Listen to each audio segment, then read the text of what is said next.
Hey guys, welcome to this iPhone tutorial, and here I'll detail how to turn off typing sound on iPhone. So maybe you want to type in the crowd or at night and you don't want your iPhone keyboard sound to pop or the keyboard sound to distract others while using your iPhone keyboard, either on iMessage or you're using other messaging app like WhatsApp, Facebook, and then the rest of them. So here basically I'll detail the quickest approach you can use to turn off or disable the keyboard sound on your iPhone. So if you're done with this, you found this often informative, please don't forget to like and subscribe.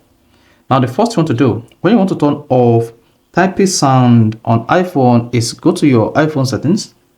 On the settings page, you want to scroll down and click on sound and haptics. Now once you selected that, scroll down to system sound and haptics. Under system sound and haptics, you have the information here: keypad feedback, lock sound. So if each time you lock your iPhone you hear the sound, then you can just turn off lock sound to disable that.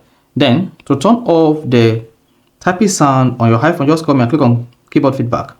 Then you should see the sound enable. If sound is enabled, just go ahead and turn that off. And once that is turned off, you can open any message app on your iPhone, then type, and then you see that the keyboard typing sound has been turned off. So that is basically how to turn off typing sound on iPhone. So if you found this often informative, please don't forget to like and subscribe.